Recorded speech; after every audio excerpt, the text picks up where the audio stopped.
In a quaint seaside town where the waves kissed the shore and the sunsets painted the skies in hues of orange and pink, a love story blossomed between two souls separated by decades, but united by a bond stronger than time itself. Chapter 1: An Unlikely Meeting.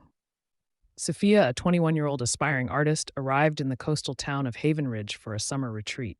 Her life in the bustling city had left her searching for inspiration and peace. She spent her days wandering the town, sketchbook in hand, capturing the charm of the old streets and the rhythmic waves. One afternoon, she found herself at the town's library. While exploring its dusty aisles, she overheard a deep, warm voice reciting poetry. Intrigued, she peered around the corner to find Edward, a 70-year-old retired literature professor, sharing verses with a small group. After the reading, Sophia approached Edward to compliment his recitation. They fell into an easy conversation about their mutual love for art and poetry. Edward, noticing her sketchbook, encouraged her to explore the works of painters inspired by literature. Chapter 2: A Growing Friendship. In the days that followed, Sophia and Edward began meeting regularly. They strolled along the beach, exchanging stories. Sophia spoke of her dreams of becoming an artist, and Edward shared tales of his travels and his late wife, whom he had loved deeply. Despite their age difference, their conversations were filled with laughter, curiosity, and mutual respect. Sophia admired Edward's wisdom and gentle demeanor, while Edward found himself inspired by her youthful enthusiasm and fresh perspective on life.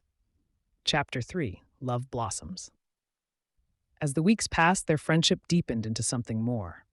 One evening, while watching the sunset from Edward's porch, Sophia confessed, "I've never felt this close to anyone before." Edward, though initially hesitant, admitted he felt the same. They were both aware of the societal challenges their relationship would face. Edward worried about the whispers and judgment, while Sophia was determined to follow her heart. Chapter 4: Facing the World. When Sophia's parents visited and discovered her relationship with Edward, they were furious. They accused her of being naive and questioned Edward's intentions. Edward, feeling guilty for complicating Sophia's life, suggested they part ways. Heartbroken but resolute, Sophia stood her ground. "Love doesn't come with rules or an expiration date," she told her parents. "Edward makes me happy, and that's all that matters."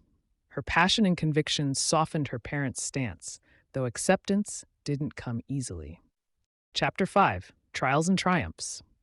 Their relationship was not without its challenges. Edward's health began to decline, and he worried about being a burden to Sophia. She, however, proved her devotion time and again, caring for him with unwavering love and patience. In return, Edward encouraged Sophia to chase her dreams. He introduced her to influential artists and helped her set up her first gallery exhibition. Watching her succeed became one of his greatest joys.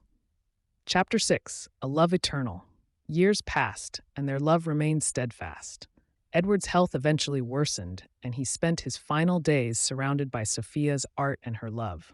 Before he passed, he told her, "You've given me a second life, Sophia. Love like ours is rare and eternal."